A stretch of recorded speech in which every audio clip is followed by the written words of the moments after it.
السلام علیکم ورحمۃ اللہ وبرکاتہ۔ سورہ بقرہ حصہ نمبر 35۔ سورہ بقرہ حصہ نمبر 35 آیت نمبر 23 اور 24 جاری۔ آیت نمبر 23 اور 24 جاری۔ رکوع نمبر 3 مفسرین کے اقوال۔ رکوع نمبر 3 مفسرین کے اقوال۔ ناظرین سامعین، الحمدللہ پچھلے حصہ نمبر 34 میں ہم نے قرآن پاک کس نے جمع کیا اس کے تعلق سے تفصیلی گفتگو کی۔ الحمدللہ ایک بہت بڑا شبہ کئی سالوں سے چلا آتا تھا کہ وزن بیٹھانے کے لیے کئی ہمارے امام صاحب خطبات میں کہتے تھے جامع القرآن حضرت عثمان ابن عفان کہ قرآن کو جمع کرنے والے تیسرے خلیفہ حضرت عثمان ابن عفان اس طرح خطاب کرتے تھے، جو بہت بڑی غلطی تھی، اور اس غلطی کا باطل نے بہت ہی فائدہ اٹھایا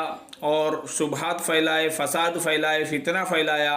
کہ اس قرآن کو تو تیسرے خلیفہ نے جمع کیا ہے، پاکیزگی نہیں ہے، اور نبی اکرم صلی اللہ علیہ وسلم کے دنیا سے پردہ فرمانے کے بعد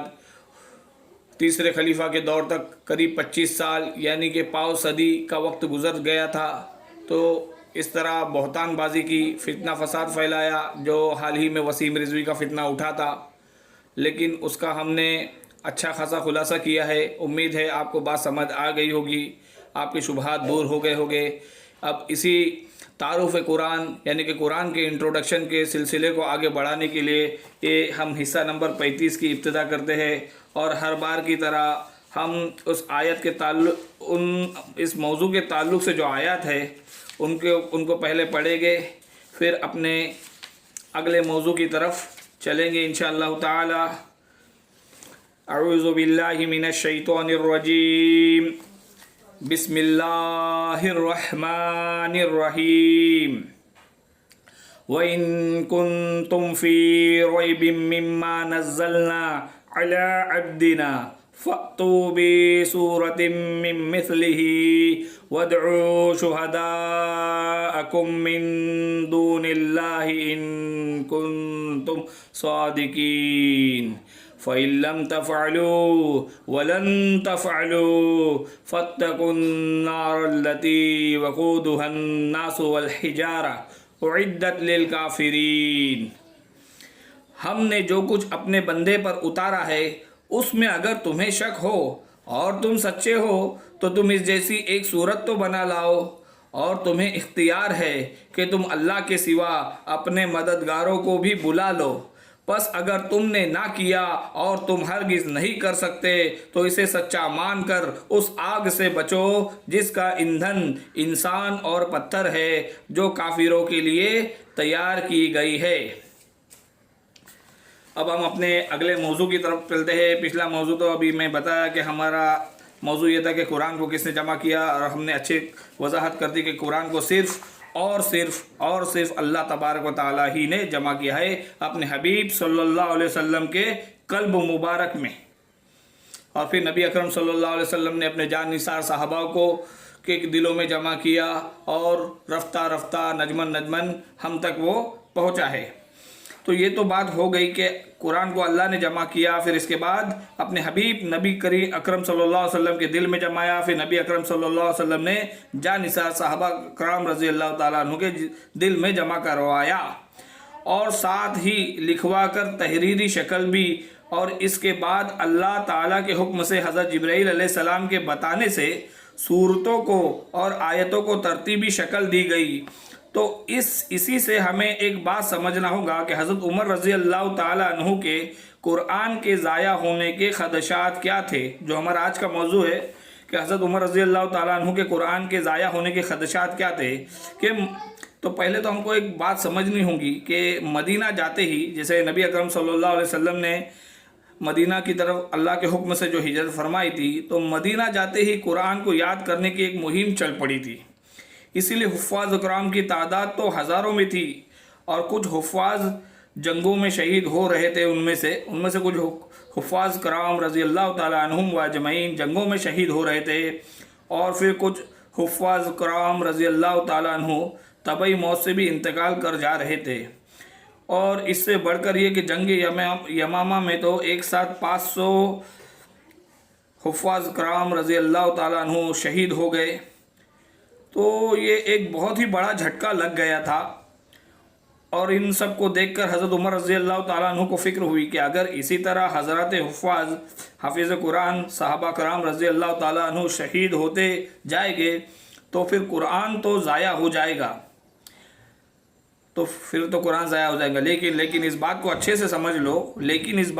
سمجھ لو کہ قرآن کے ضائع ہونے سے مطلب ایسا نہیں تھا کہ قرآن ہی ختم ہو جائے گا، کیونکہ اس وقت قرآن کی کئی آیتیں صحابہ کرام رضی اللہ تعالیٰ عنہ کے پاس لکھی ہوئی شکل میں تو تھی ہی، لیکن اصل مسئلہ قرآن کی ترتیب کے ٹوٹنے کا تھا. اور ترتیب حضرات حفاظ کرام صحابہ رضی اللہ تعالیٰ عنہ کے ذہن میں محفوظ تھی، قلب میں محفوظ تھی، جو ایک ایک کر کے اس دنیا فانی سے جا رہے تھے اپنے خالق حقیقی کی طرف، جو ایک ایک کر کے اس دنیا فانی سے جا رہے تھے اپنے خالق حقیقی اللہ کے پاس. اور اگر سارے حفاظ ہی اللہ کے پاس چلے جائے تو پھر لوگ لائیں گے کہ ہمارے پاس ہمارے ابا کے صندوق میں تو اتنی آیات کا نسخہ ملا ہے، لیکن کون سی سورت کس سورت کے بعد ہے اور کون سی آیت کس آیت کے بعد ہے، یہ کون بتائے گا؟ تو اسی ترتیب کے ٹوٹنے کا ڈر تھا حضرت عمر رضی اللہ تعالی عنہ کو، حضرت عمر فاروق رضی اللہ تعالی عنہ کو. اس لیے حضرت عمر رضی اللہ تعالی عنہ نے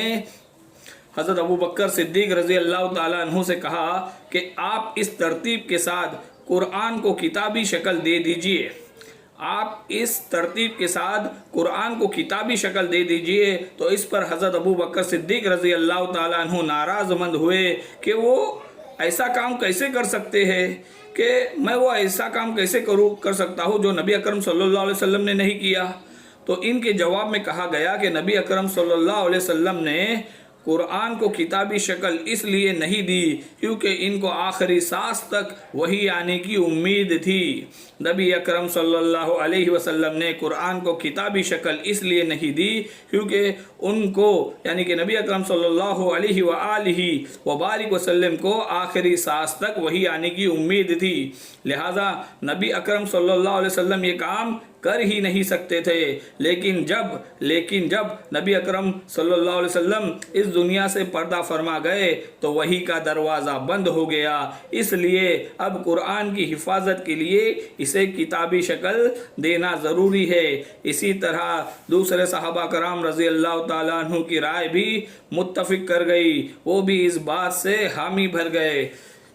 حضرت عمر رضی اللہ تعالیٰ عنہ کی رائے کے ساتھ. تو حضرت ابو بکر صدیق رضی اللہ تعالیٰ عنہ بھی اتفاق کر گئے اور راضی ہو گئے،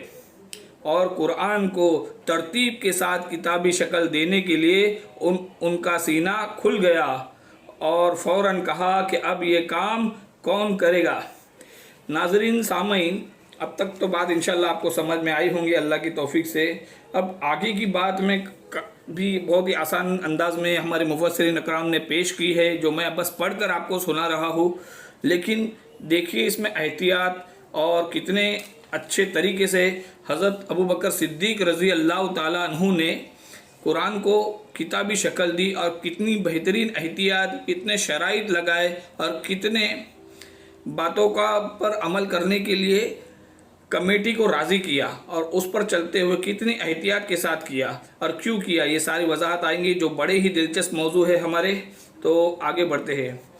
اور جیسے کہ حضرت ابو بکر صدیق رضی اللہ تعالیٰ عنہ کا سینہ کھل گیا اور فوراً کہا کہ اب یہ کام کون کرے گا، قرآن کو کتابی شکل دینے کا کام کون کرے گا، تو حضرت زید بن ثابت رضی اللہ تعالیٰ عنہ کا انتخاب کیا گیا. تو حضرت زید بن ثابت رضی اللہ تعالیٰ عنہ کا انتخاب کیا گیا. یہ حضرت محمد صلی اللہ علیہ وآلہ وبارک وسلم کے خادم کے مانند تھے، اور انہوں نے 17 سے 18 دنوں میں ہی عبرانی زبان سیکھ لیے تھے، سریانی زبان بھی سیکھ لیے تھے. اب ایک اشکال یہ آ سکتا ہے کہ یہ لوگ کہاں جا کر سیکھتے تھے. اس لیے کہ اس وقت کوئی مدرسہ تو نہیں تھا، کوئی مدرسہ وغیرہ تو تھا ہی نہیں. لیکن جان لو کہ مدینے میں یہود کا مدرسہ تھا، تو انہوں نے اجازت لی کہ یا رسول اللہ صلی اللہ علیہ وسلم میں یہود کی زبان سیکھنا چاہتا ہوں، سیکھ لوں کیا؟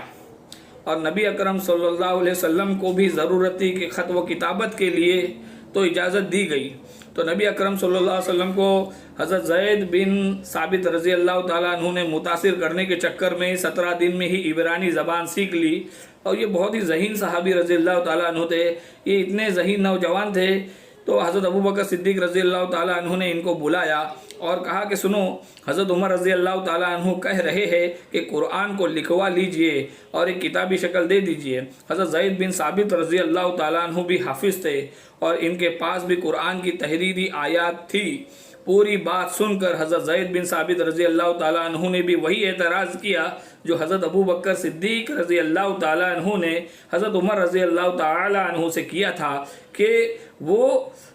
ایسا کام کیسے کر سکتے ہیں جو نبی اکرم صلی اللہ علیہ وسلم نے نہیں کیا تھا۔ لیکن جب سمجھایا گیا تو انہوں نے بھی اس مسئلے کی سنگینی کو سمجھ لیا، اس مسئلے کی گہرائی کو سمجھ لیا، تو حامی بھر لی۔ کہا کہ ٹھیک ہے، میرا مشورہ یہ ہے کہ یہ کام، حضرت زید بن ثابت رضی اللہ تعالیٰ عنہ نے کہا کہ میرا مشورہ یہ ہے کہ آپ لوگ ہی ہمارے بزرگ ہیں، تو میری رائے ہے کہ یہ کام آپ لوگ ہی کریں۔ تو کہا گیا کہ ہم نے اس کام کے لیے آپ کا ہی انتخاب کیا ہے زید، ہم نے اس کام کے لیے آپ کا ہی انتخاب کر لیا ہے، زید بن ثابت رضی اللہ تعالی عنہ، اسی لیے تو آپ کو بلایا گیا ہے۔ اب ایک بہت ہی قابل غور بات ہے کہ حضرت زید بن ثابت رضی اللہ تعالیٰ عنہ یہ بات سن کر کہتے ہیں کہ مجھے جب یہ کام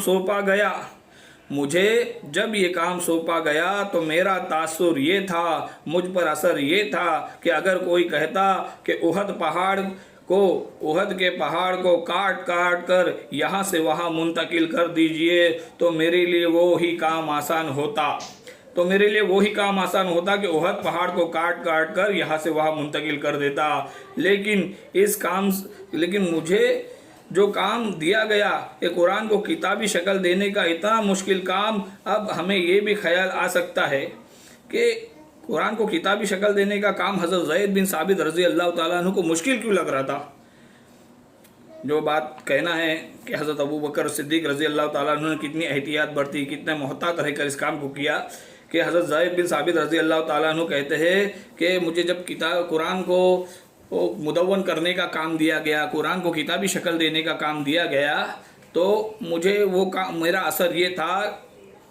کہ مجھے وہ کام آسان لگا کہ احد کے پہاڑ کو کاٹ کر یہاں سے وہاں منتقل کر دینا، یہ آسان لگا اس کام سے۔ لیکن سوچنے کی بات ہے، قرآن کو کتابی شکل دینا کا کام حضرت زید بن ثابت رضی اللہ تعالیٰ عنہ کو اتنا مشکل کیوں لگا، اتنا مشکل کام۔ اب ہمیں یہ بھی خیال آ سکتا ہے کہ اس میں مشکل کام ہونے کی کیا بات ہے، آیت لکھی ہوئی شکل میں تو موجود ہے، قرآن کے حافظ بھی ہے، بس کتابی شکل میں لکھ دو اور حوالے کر دو حضرت ابوبکر صدیق رضی اللہ تعالی عنہ کے۔ اور حضرت ابوبکر صدیق لیکن حضرت ابوبکر صدیق رضی اللہ تعالی عنہ نے اس کام کے لیے شرائط اتنے سخت کر دیے کہ واقعی میں احد پہاڑ کو کاٹ کر یہاں سے وہاں منتقل کر دینے سے بھی مشکل کام تھا۔ اسی کے بارے میں آگے بتا رہا ہوں کہ حضرت صحابہ کرام رضی اللہ تعالیٰ عنہ کے نزدیک مسئلہ صرف اتنا ہی نہیں تھا کہ قرآن میں کہیں غلطی نہ ہو جائے، بڑا مسئلہ یہ تھا کہ قرآن قیامت تک باقی رہے۔ حضرت صحابہ کرام رضی اللہ تعالیٰ عنہ کے نزدیک مسئلہ صرف اتنا ہی نہیں تھا کہ قرآن میں کہیں غلطی نہ ہو جائے، بڑا مسئلہ یہ تھا کہ قرآن قیامت تک باقی رہے، اور ساتھ ہی قرآن کو شک سے بھی پاک رکھنا ہے۔ اس قرآن کی حفاظت کا ذمہ اللہ نے لے لیا ہے، لیکن ذریعہ ہم لوگوں کو بنایا ہے، تو اس کے لیے اتنی حفاظتی اقدام کریں گے کہ کوئی شک بھی نہ ہو پائے۔ غلطی تو دور کی بات ہے، کسی عقل مند انسان کے دماغ میں یہ شک و شبہ تک نہ آنے پائے کہ پتہ نہیں یہ وہی قرآن ہے جو اللہ تبارک و تعالیٰ نے حضرت محمد صلی اللہ علیہ وسلم کو دیا تھا، کہیں اس میں کوئی کمی بیشی تو نہیں ہو گئی ہو، کہیں اس میں کوئی کمی بیشی تو نہیں ہو گئی ہو، کیونکہ پہلے کا تجربہ ایسا ہی تھا کہ جتنی بھی آسمانی کتابیں آئی تھی سب برباد ہو چکی تھی، ان میں تحریفات کر دی گئی تھی، یعنی کہ تبدیلیاں کر دی گئی تھی۔ تو اس لحاظ سے قرآن کو شبہ سے پاک والی کتاب بنانا تھا، شک سے پاک والی کتاب بنانا تھا، اس کے لیے حضرت ابو بکر صدیق رضی اللہ تعالیٰ عنہ نے شرائط لگائے تھے۔ حضرت ابو بکر صدیق رضی اللہ تعالیٰ عنہ نے قرآن کو کتابی شکل دینے کے لیے جو سخت شرائط لگائی تھی وہ یہ کہ 7 لوگوں کی کمیٹی رہیں گی۔ دوسرا وہ کمیٹی پہلی شرط تو یہ تھی کہ 7 لوگوں کی کمیٹی رہیں گی، دوسری شرط کہ وہ کمیٹی مسجد نبوی صلی اللہ علیہ وسلم میں بیٹھ کر کام کریں گی، تیسرا کھلے عام کام ہوگا تاکہ سب لوگ آ کر دیکھیں کہ مسجد نبی صلی اللہ علیہ وسلم میں کیا ہو رہا ہے، اور جو اپنی شراکت کرنا چاہے، اپنا حصہ ڈالنا چاہے تو ہر نماز کے بعد آ کر شرکت کرے، شامل ہو جائے، داخل ہو جائے۔ اور اس اجلاس کے امیر حضرت زید بن ثابت رضی اللہ تعالی عنہ ہوں گے۔ اس کے بعد اور بھی شرائط جو قابل غور ہے، اس کے بعد اور بھی شرائط حضرت ابو بکر صدیق رضی اللہ تعالی عنہ نے لگائی کہ اجلاس والے لوگ حافظ ہے، اعلان کرائے کہ جس کے پاس بھی قرآن ہے لے آئے، لیکن اس میں ایک شرط ہے کہ وہ وہی قرآن لے کر آئے جس کی تصدیق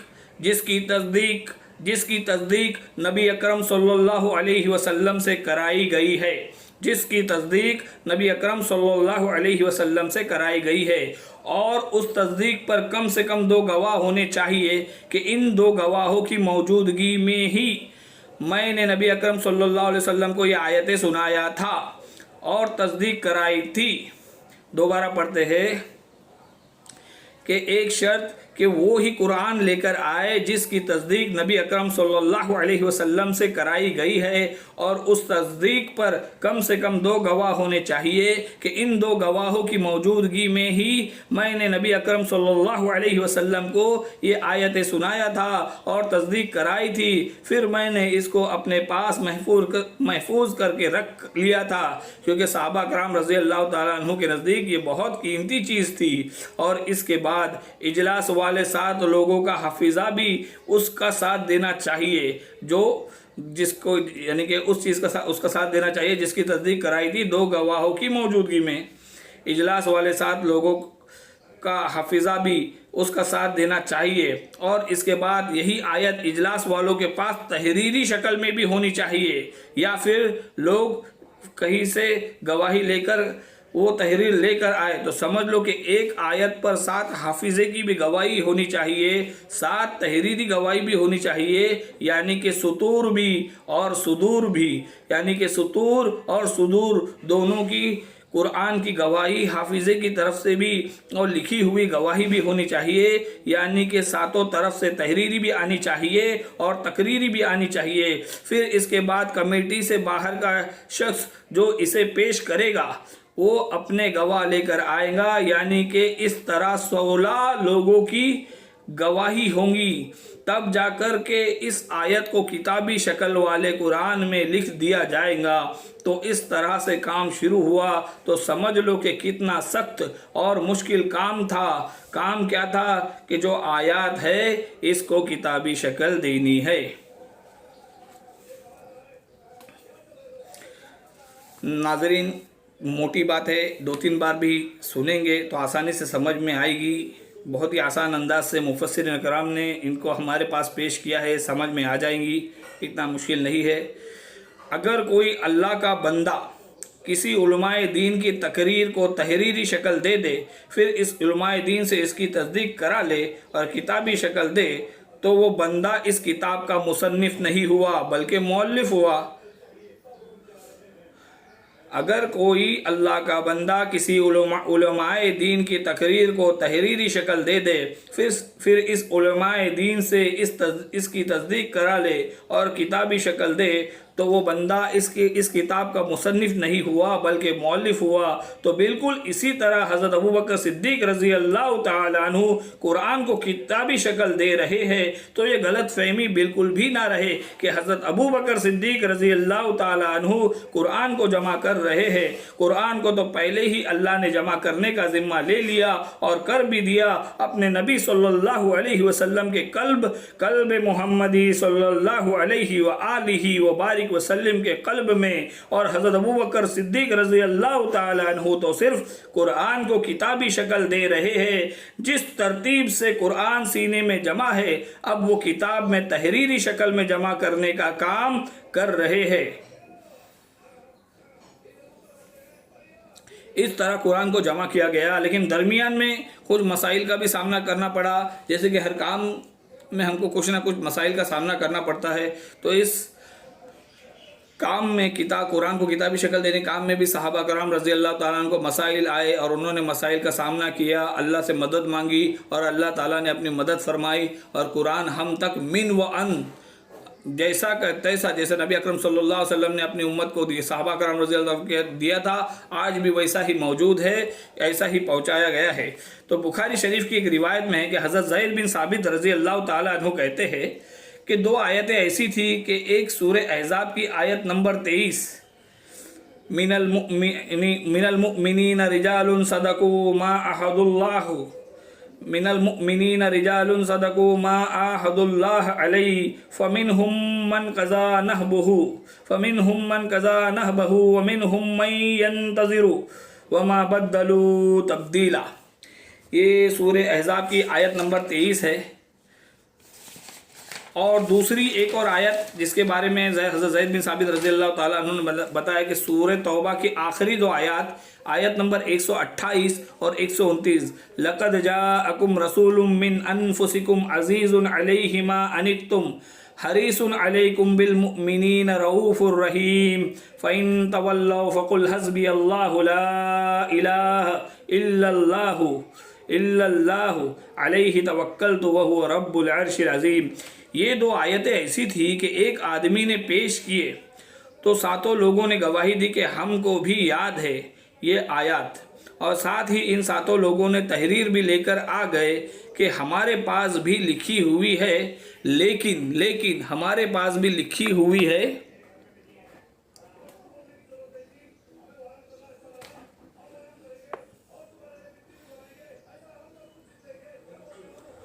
لیکن جس شخص نے پیش کیا اس کو کہا گیا کہ آپ اپنے دو گواہ کو لے کر آؤ، تو وہ کہنے لگا ان سب آیتوں پر ایک ہی گواہ ہے اور وہ میں خود ہوں۔ تو یہ معاملہ بہت ہی پریشانی کا باعث بنا کہ یہ مسئلہ اب کس طرح حل کیا جائے، اور اس پر حضرت ابوبکر صدیق رضی اللہ تعالی عنہ نے کہا کہ میری شرائط سے کم پر اکتفا نہیں کیا جائے گا، میری شرائط سے کم پر اکتفا نہیں کیا جائے گا، شرائط کو پورا کرنا ہوگا۔ تو ایسے میں طے ہوا کہ اب اس بارے میں اعلان کرایا جائے، تو سارے لوگوں کو کہا گیا کہ جس کے پاس جو کچھ بھی ہو وہ لے کر آ جائے۔ تو اعلان کے مطابق لایا گیا، ملانے کی کوشش کی گئی پر کچھ نہیں ملا۔ پھر جمعہ میں اعلان کرایا گیا، جب اس سے بات نہیں بنی تو جمعہ میں اعلان کرایا گیا کہ یہ سورہ احزاب کی آیت نمبر 33 اور سورہ توبہ کی دو آیتیں، آیت نمبر 128 اور آیت نمبر 129، اگر کسی کے پاس تحریری ہے تو پیش کرے۔ اب سب تقریری پیش کر رہے ہیں لیکن تحریری پیش نہیں کر رہے ہیں۔ جب جمعہ کے اعلان سے بھی بات نہیں بنی تو پھر بڑے مجمع میں اعلان کیا گیا، لیکن بڑے مجمع میں اعلان کرنے کے بعد بھی کام نہیں بنا اور سمجھ نہیں آ رہا تھا کہ کیا کیا جائے، کیونکہ یہ دو آیتیں تو بڑی زبردست آیات ہے۔ اس میں نبی اکرم صلی اللہ علیہ وسلم کی تعریف ہے اور دوسری صحابہ کرام رضی اللہ تعالی عنہ کی تعریف ہے، اور یاد تو بہت لوگوں کو ہے، اور تحریری شکل میں ان 7 کمیٹی والے صحابہ کرام رضی اللہ تعالی عنہ کے بعد کسی اور کے پاس تحریری شکل میں نہیں، یعنی کہ ان 7 صحابہ کے پاس بھی تحریری شکل میں ہے لیکن ان کے بعد کسی اور کے پاس تو تحریری شکل میں نہیں ہے۔ تو جب مسئلہ بڑھ گیا تو لوگوں نے دعائیں کی، یا اللہ کوئی راستہ نکال دے۔ تو اللہ تعالیٰ نے راستہ نکالا کہ جب اس بات کی تحقیق کی گئی کہ وہ کون ہے،